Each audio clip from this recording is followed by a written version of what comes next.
Well, hey everybody, this is Dr. Drake 63. Just going to give you a brief range report. Today going to talk about shooting the Colt 1911 Government. This is the Series 80. These are my very first shots today. And we're going to be using this basically range ammo.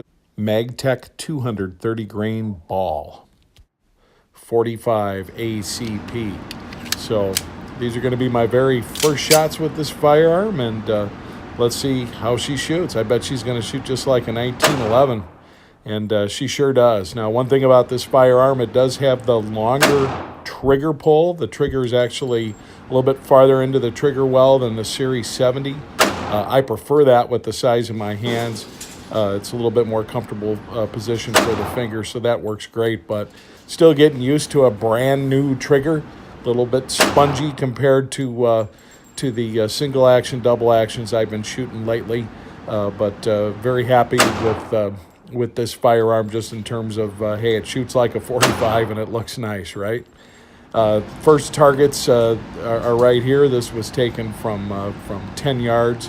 And as you can see, just kind of acquiring the sight picture at this point in time. They wanted to come back, and of course, my preferred way of shooting a 45 1911 is one-handed, whereas a lot of the semis I shoot two-handed is a preferred way, a more comfortable way. This gun for me just is such a point and shoot with one hand kind of thing, and so I definitely have that preference when I'm shooting this firearm. Notice there that you did have the mag hold open, and I had some consistency problems with that today, which may be mag related. I'm going to talk about that a little bit more at the end of this video when I do summary, but also ran this rapid fire a few times. It ran great. Unfortunately, that video, I thought I was taking a video and I wasn't. Anyway, these are 10-yard shots, and as you can see, starting up a little bit to the left and high, and working at it, and on another target here, finding my center. Now here's at 25 yards, and again, shooting a little bit left. I think that's me, not the firearm, and back at 10 yards, just working on zeroing it in, and finally getting to a point where I could consistently hit that point of aim. Okay, so went to the range and put 150 rounds through, and overall, very nice, accurate gun. Had a sight picture to get used to, but did notice a couple things about it I'm just not really kind of sure about. One is the hold open on 3 different mags was very inconsistent, and that makes me wonder, is that a mag issue, or is that perhaps an issue with the pistol itself? Every one of them, if you just do that, cycle it with no rounds in the magazine, it does the hold open. However, it's not consistent at hold open on the range, and I just kind of wonder about that. Are we not seating properly, or what's the situation?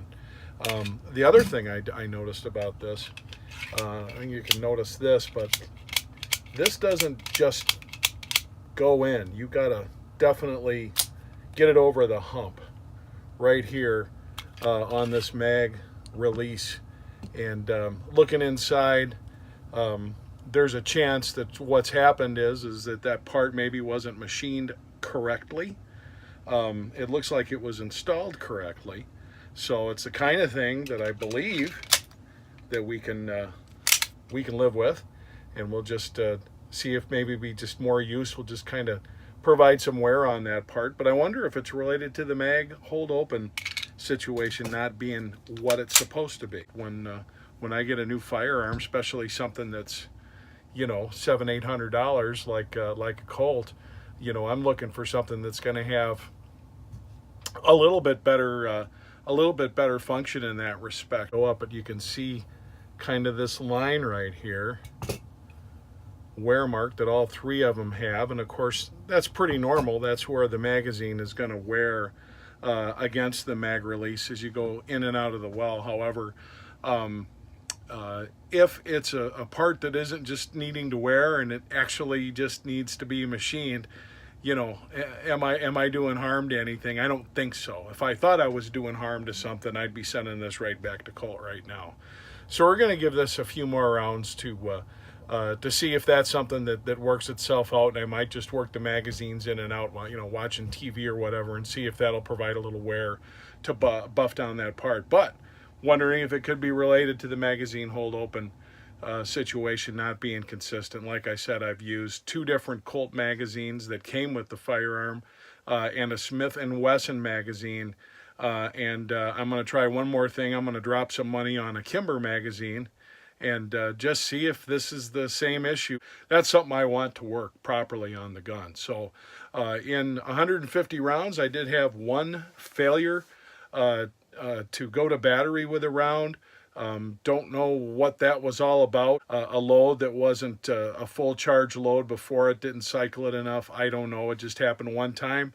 It's a 1911, and that's the thing that you know, people talk about these having break-in periods, the traditional design, you know, so forth and so on. So you know, we'll see. So, but overall, from a targeting standpoint, you know, once I understood what the sight picture was and kind of got used to the differences on this trigger versus what I've been shooting, which is a heck of a lot of single and double action revolver, as well as Glock 19s lately, I was able to definitely get the kind of results I wanted. So we'll keep our eye on this, but overall, very, very happy with the fit and finish of the gun, happy with the reliability.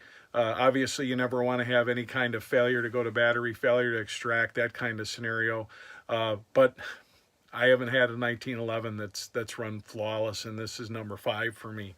So I do believe that is just part of the design, especially early on. These guys can be finicky, and which is another reason, if you saw my prior video where I unboxed and had comments, it's another reason why I tend to carry the modern designs as far as daily carry in the waistband, that kind of thing, capacity, weight, and known for some better reliability. But very happy with this. I knew what I was getting when I got it in terms of what the 1911 is and what it's not.